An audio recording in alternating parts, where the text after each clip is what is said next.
थिलु मु भी थिली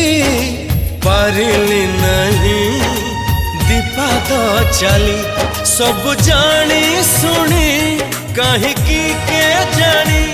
जीता बाजी मुहारी गली हो